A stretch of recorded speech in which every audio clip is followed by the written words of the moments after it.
Welcome back. We return to the topic of the important legislative and regional elections that are taking place this Sunday, May 25th, in Venezuela, all across the country, including Guayana Esequiba as the 24th state.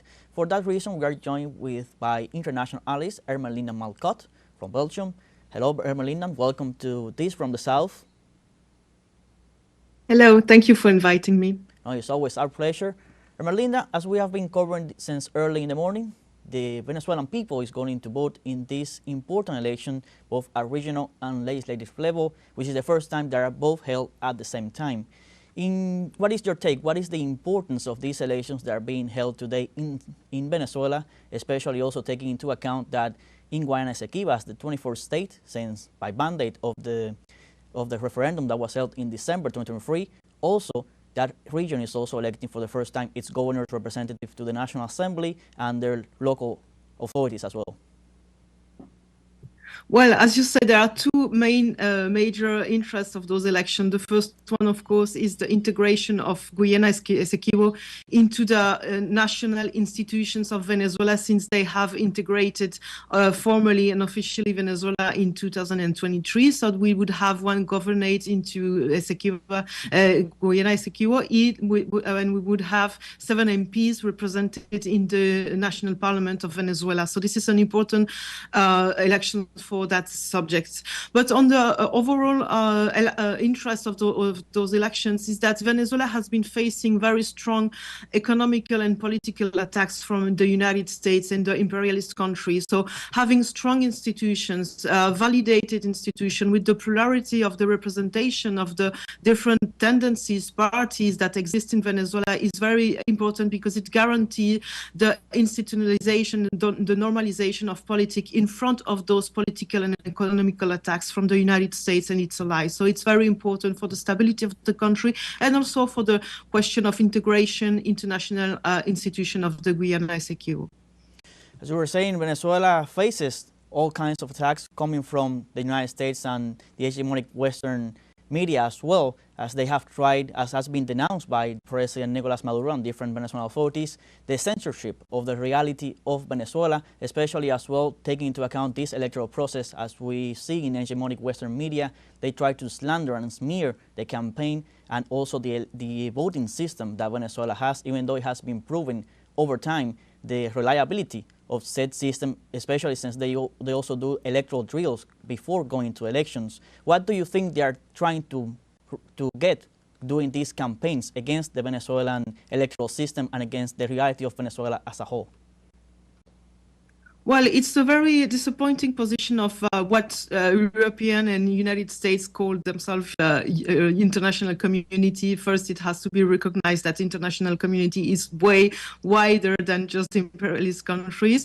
But what they are trying to do is to take on the only fascist and terrorist opposition of Venezuela and present it as the only way that Venezuela can progress and so on and be democratic, which is completely I mean, it's a crazy way of seeing politics, but it comes with the agenda of those countries that want to take power into Venezuela. It has to be remembered that there are lots of opposition in Venezuela, and the terrorist fascist opposition represented by Maria Corina Machado and Mundo Gonzalez is only one part of the opposition. It's the most visible one because the Occidental media want to present it as the only opposition, but there are lots of other opposition, right-wing opposition, and also different tendencies into the left-wing parties in Venezuela. So the plurality exists, but they deny it, and they just put in front the Chavismo and on the other side the terrorist fascist parties. This is why Venezuela also has created an international anti-fascist organization. So there are lots of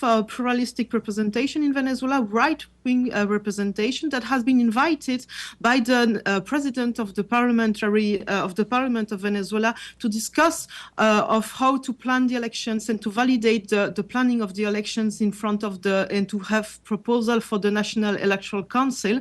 So all the electoral process has been worked and constructed with all the different parties that are represented in Venezuela, except for the most terrorist and fascist one, and which is represented, as always, as the only opposition that exists in Venezuela.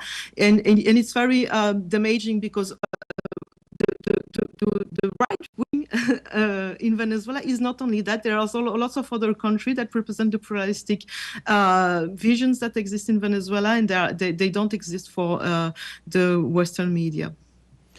As you were referring to that extremist right wing, which has tried to, in a way, sabotage the elections, as were denounced over the week by the different authorities, by Diosdado Cabello, the security of the interior, peace and justice in Venezuela, the different attempts, the plans that that extremist right wing had envisioned to try to sabotage this Sunday's elections.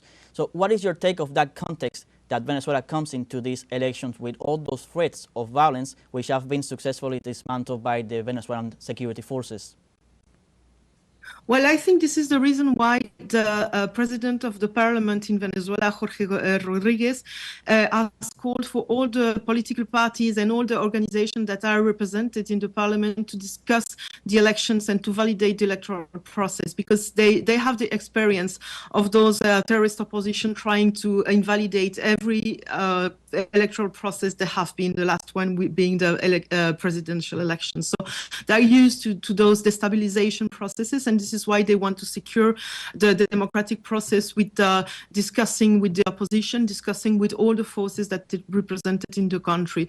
On the other hand, it has to be recognized that the terrorist opposition is shifting more and more to very violent, and I mean, it has always been extremely violent, but what we have seen today is the strong connection they are making with paramilitaries from the narco traffic in Colombia and now Ecuador, but also a strong connection they have with the mercenaries that has been sent from the United States, and especially the Blackwater organization, and on the different arrests that has been made lately because they were trying to make explosions of electric facilities on embassies and so on.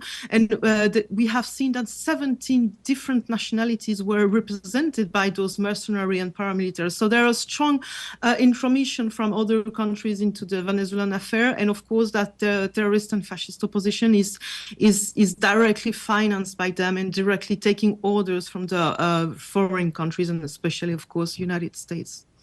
And of course, we always see, as the Venezuelan authorities have denounced, the double standards of international organizations that are very quick to condemn Venezuela, to denounce Venezuela without any kind of evidence, but then stay quiet in other aspects, in other topics, like the president Nicolás Maduro said regarding the kidnapping of the Venezuelan migrants that are currently kidnapped in El Salvador, and even the case with Michaelis, the 2-year-old girl, which was kidnapped for over 2 years in the United States, apart from her family, but she finally was able to return to Venezuela with her family.